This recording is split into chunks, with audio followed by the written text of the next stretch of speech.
may iba kang kasama. Sabi ko sa kanya. Joiner? Sabi ko sa kanya. Joiner wala ka kasama? Ina nga, sabi ko sa kanya. Bakit mo ko binubungangaan ngayon kung kailang paalis na ako? Sabi niya, akala ko kasi nag-live ka para sa akin.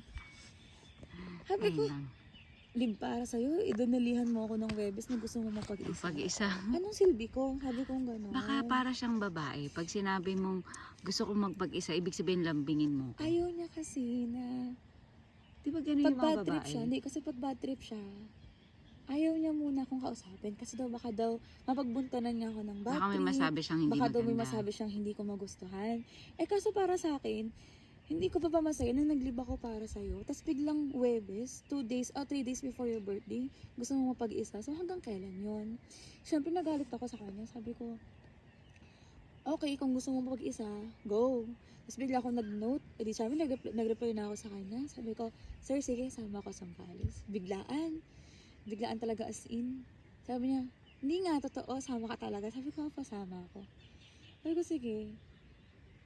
Mapag-isa pala ha. Sige, pupunta ako sa Sambales mag-isa. Bigay ko hilig mo. Kaya itong labas ko unang beses to. Tapos ngayon, papagalitan niya ako, binungungaan niya ako. Hindi man totally, kasi sa chat lang siya ganun eh. Sa personal hindi. Sa chat lang siya magaling magalit. Pero pag personal hindi. Kasi mas ano Baka kasi para kanya. siyang babae. Mas Gusto niya dominant ako sa nilalambing. kanya. Baka gusto niya nilalambing. Tapos minsan magagalit siya sa akin. Sabihin ko, ang galit ka na naman. Sabihin, hindi, naglalambing lang naman ako kahapon eh. Ganyan siya. Yun na nga. Kaya, ang hirap kasi hindi mo Hindi mo masasabi matansya, kung sino no? sa inyo ang image. Hindi mo Kung ako ba matansya. or siya. Pero ako talaga yung madalas mag-demand ng oras kasi nga, yun talaga yung love language ko. Gusto ko.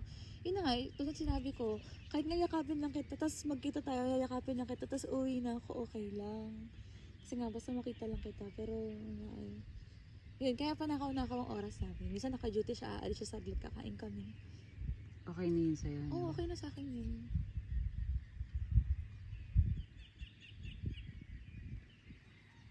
Napakabait niya kasi, parang hindi ako swak sa kanya. Parang iniisip ko minsan, mas deserve na ng mas better. Kasi ako hindi ako buo. Huwag mo na... Ay, hindi. Huwag mo namang Hindi sabihin ako ganun buo. yan. Hindi kasi ako buo. Alam ko sa sarili ko, hindi ako buo. Sarili mo lang din naman yung Pero magbubuo. tulad tayong thinking, like, baka, inisip ko, kasi baka ako na yung sobrang bait ko sa asawa ko before na parang Hindi na ako nagpapakatanga ka. marunong Baka ako na yung maging red flag ngayon sa magiging karelasyon ko. Ayaw mo naman din maging unfair. Kasi paano kung yung isa totoo din nagmamahal? Diba? Gusto niya Kaya ibigay nga, sa'yo. nag-umpisa kami sa no-label relationship.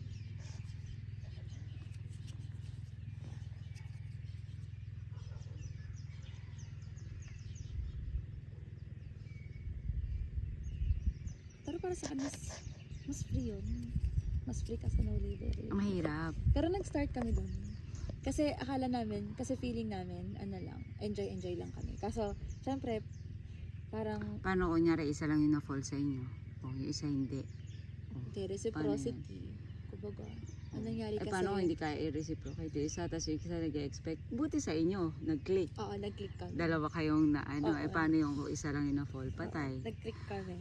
Sa ganyang walang label, ano eh, Pero kawawa siya yung naman unang nag-demand ma-fall. ng ano, sabi niya sa akin, gusto mo ba ng ano?